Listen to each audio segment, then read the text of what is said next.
last time with Jason Segel, now you just New Orleans. How long were you in New Orleans? I was there for about 4 months. Yeah, okay. I did a movie called Jeffrey Lives at Home with Ed Helms and Susan Sarandon, Judy Greer. It was my first sort of drama. It was pretty awesome. Oh, it's a drama. Okay. There's comedy, there's drama. It's like real life, just like real life. Yeah, that's what we were going for. So tell me about New Orleans. Did you like it down there? I loved it. I love New Orleans. However, it's not a very healthy city. How do you mean? Everything is cooked in butter, or there's a lot of alcohol around. So it's a delicious city. It's wonderful. Everything's fried. But the problem was the movie all takes place over one day. Right. But we shot over 4 months, and we shot in order. So slowly you watch my character gain 30 pounds over one day. Wow. Did you really gain 30 pounds? I gained like probably 20, 24 pounds. So I wake up in the morning and it's like fresh, just arrived in New Orleans, Jason Segel. And then last scene of the movie, it's I've been here 4 months, someone get me out of here quick. Jason Segel. Yeah. It's really bad. Now, Gulliver's Travels, you did that in London, correct? I did, yeah. Okay. We shot in London. It was a dream come true. Now, you have an English accent. Is that hard for you to pick up? Well, I would like to say, just in fairness to myself, it is not an English accent. Oh. It's a Lilliputian accent. Lilliputian? Yes. Which is very close to it sounds very much like a mediocre British accent. Really? Yes. I mean, did you work with a coach, or did you just learn? Yeah, they gave me a dialect coach. Who was like a 65-year-old woman, couldn't have been sweeter, and for like 2 weeks, for 2 hours a day, we would go through the script, and I would practice my Lilliputian accent. Yeah. And then, about the 3rd week, she said, we've gone through the script enough. Why don't we try an experiment? Tomorrow, let's just sit and have tea, and you and I will talk in British accents for 2 hours. All right. So, it turns out me and this 65-year-old woman don't have that much in common. Right. 25 minutes into it, like, there's nothing more to say, small talk wise. Yeah. And so all of a sudden, about 20 minutes later, it's just, she's really opened up, and she's crying hysterically, and she's telling me about her social life and all the hardships she's had, and then I have to try to genuinely respond in this horrible British accent. Oh, that's horrible. I hope things turn around for you someday. Sorry. I had her fired. Oh, you had her fired. That's very nice. Now, so what did you do? You made this film in London. So what did you do when you weren't in? Did you see the sights? Did you hang with the locals? I enjoy a beer now and again. And so I became really close with my local British club called the Duke of Kendal. I miss you guys very much, yes. And it was filled with nobody under the age of 70. Right, okay. Yeah, and so the day before I left, I got a call from the owner of the pub. He said, you need to come down here, you haven't settled your tab. And I went down there, kind of confused. And all the old people had made me a dessert and put up a banner that said, bye-bye, Jason. Oh. And we all sit and ate desserts like old people. Wow! It was really nice. And we would sing every Sunday. It was a singing pub, so every Sunday everyone would gather. This really old lady would play the piano. She was almost looked animatronic, but she was an actual human being. And and we would sing World War II songs. Wow. Yeah, it was fantastic. Cliffs of Dover? Did you say that? Yeah, that Cliffs of Dover. You got to sing that one. Yeah. Who do you think you're kidding, Mr. Hitler?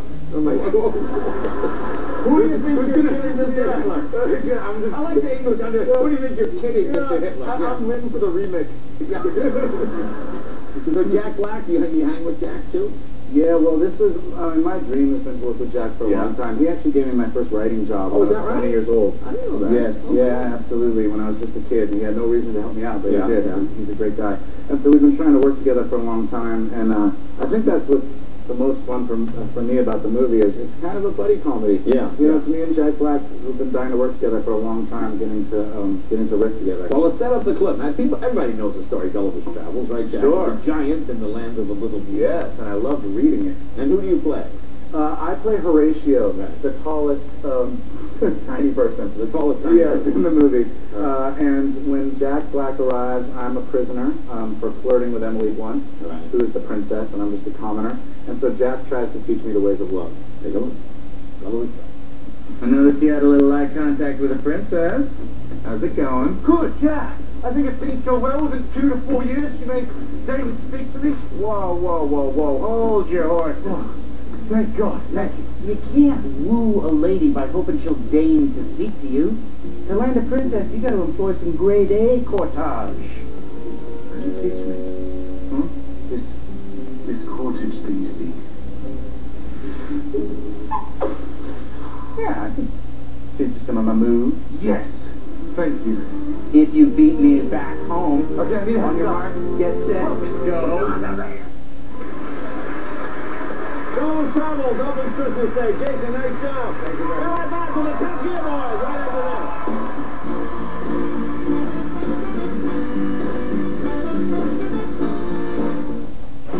What is a typical day like at Access Hollywood? Anything goes. No one does Hollywood like Access Hollywood. Weeknights at 7:30 on A. Safeway Talk, holiday favorite. You see, I think there are eggnog people and non-eggnog people. And which are you? I'm not people. If it tastes like the holidays, we've got it. Safeway, ingredients for life. Oh my gosh. Oh my gosh.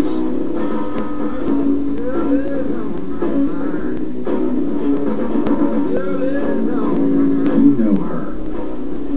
We know Diamonds. Together we'll make her holiday. That's why only People's is the Diamond Store, where you can get up to $1,000 off now through Sunday.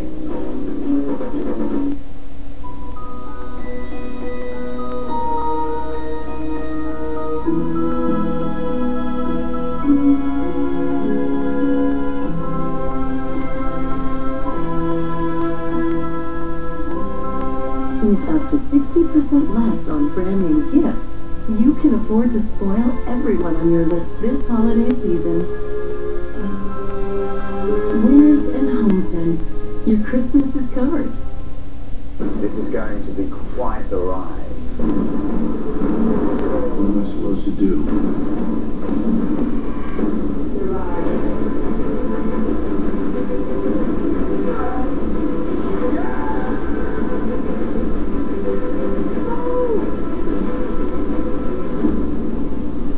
I don't think this is a good idea. You're probably right.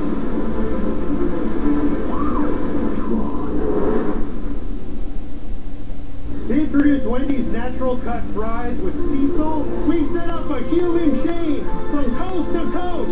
So taste our best fries ever and pass them on. Pass them on.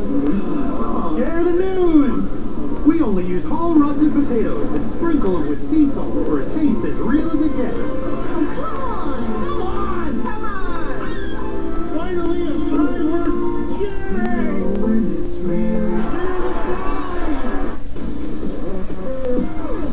Anything you can do, they can do bigger. I love it when a plan comes together. AT, go bigger with the extended cut. Gold is cold. Diamonds are dead. No limousine is a car. Don't pretend. Feel what's real. That's it. J'adore. J'adore. Dior. The Buick Holiday Bonus Event. Because everyone loves to be rewarded. Make no finance payments for 90 days, long after the holidays. Plus get up to a $1,000 holiday bonus and very low lease rates on Buick's award-winning vehicles, including the AJAC award-winning Buick Regal. The Buick Holiday Bonus Event. It's everything a Buick event should be. Safeway Talks, the main course. You smell that? Yeah, wait, what is that? Love. Smells like turkey. Serve a main course brimming with comfort and joy. Safeway, ingredients for life. Closed captioning of this new program is brought to you by Jackson Triggs Wines. Jackson Triggs, Canada's choice for the holidays.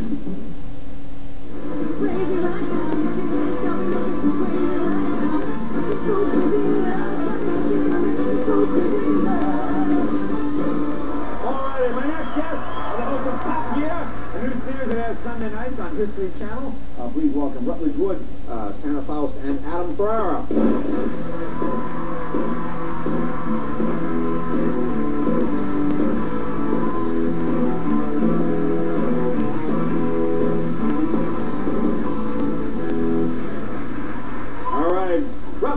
people about Top Gear, what the show is. Well, you know, it's a show about cars and three guys who started in the UK about the BBC, so we decided we would do an American version, so it's the three of us, and we do everything from having $1,000 cars to $500,000 Lamborghinis. Cool.